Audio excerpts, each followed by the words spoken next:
Последните дни ми се повдига от всичката глупост, която се говори и от така наречените мъже с заешки сърца или страшни кавалери, които изкарват всяка една жена жертва или пък цвети. Жените са вау, а ние мъжете сме бао. Да, ние сме бао, но те не са вау. И си задавам въпроса: може ли да сте толкова нагли и арогантни всички лицемери да приказвате това, което или сте слепи, или не сте добре с главите? Дай да видим какво цвети е сегашната средностатистическа жена. Това цвете, изкуствено цвете, което обикновено се носи само на гробищата. Цветя бяха преди 30 години. Сега, преди 30 години бяха майки, имаха семейства.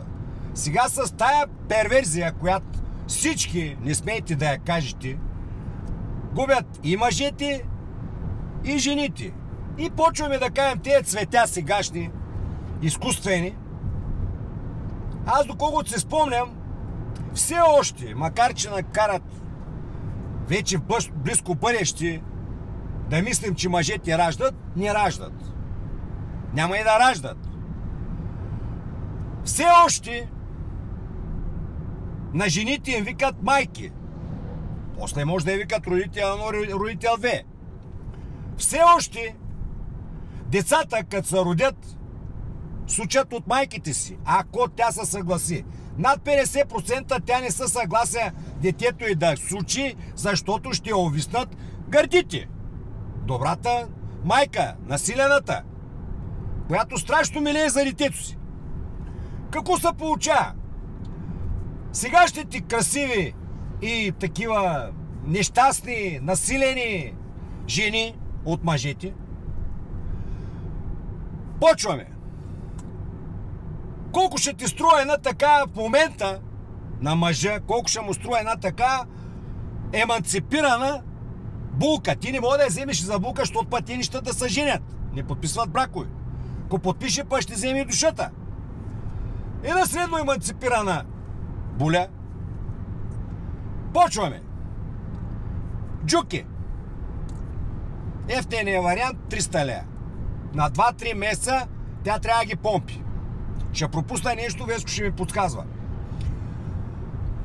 Отиваме. Ногти. Мигли.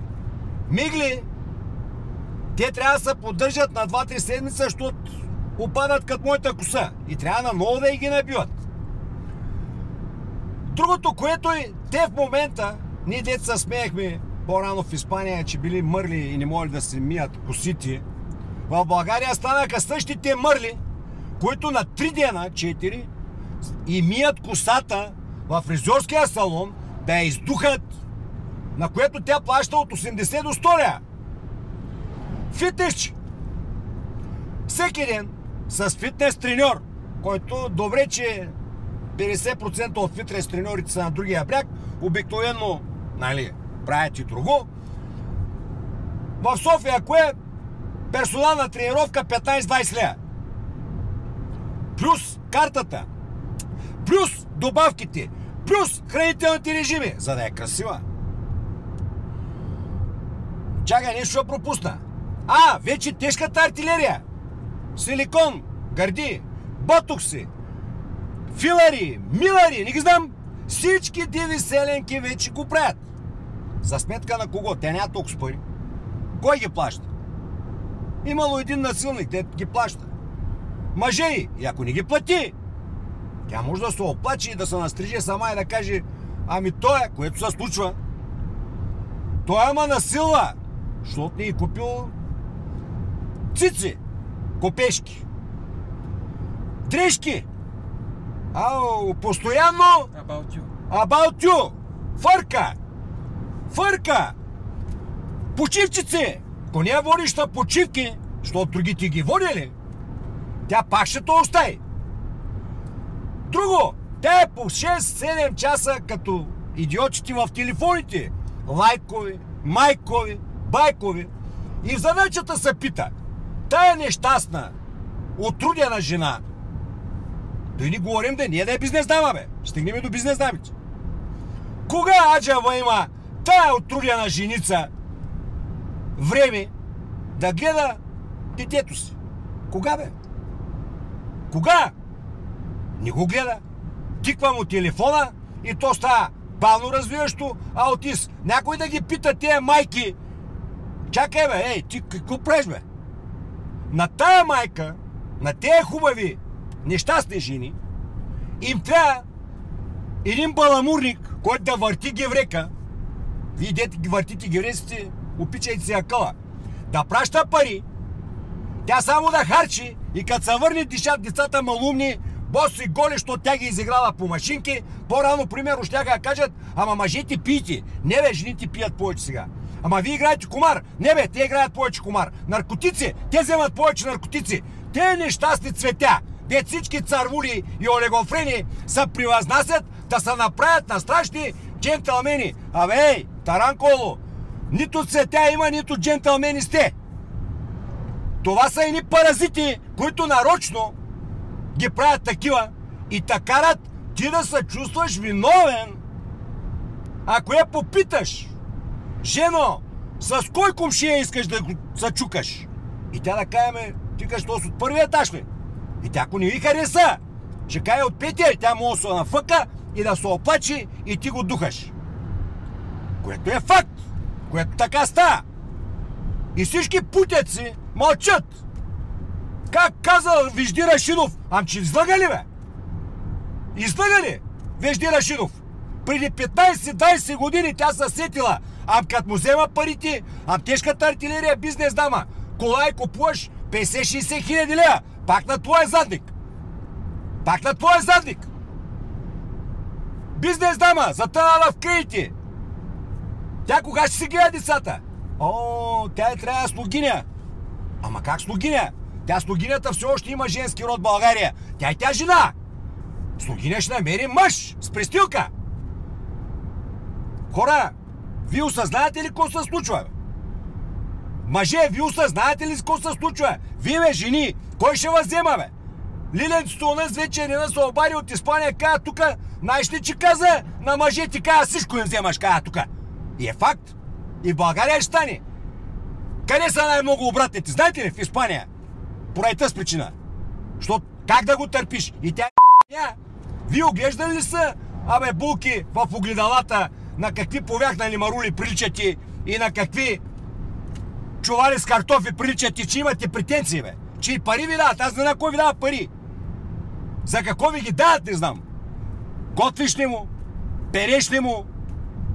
Това е насилие.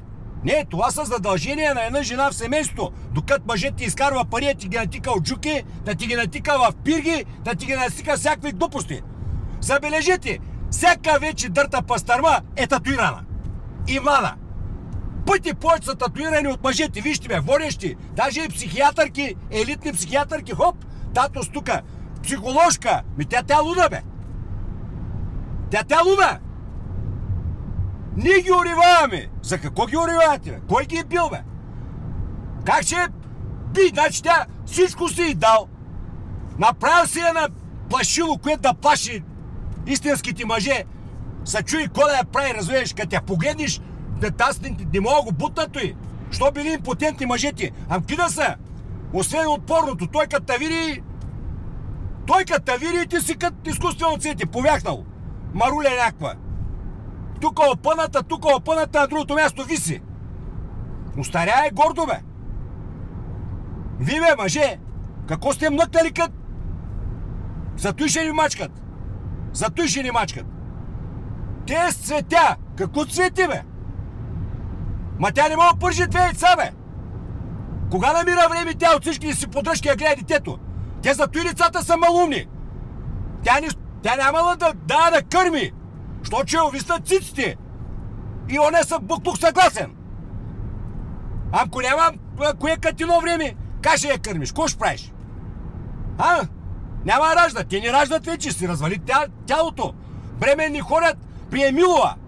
От идиота нагоре. Не, те цветя. Ке цветя, бе. То той тръни,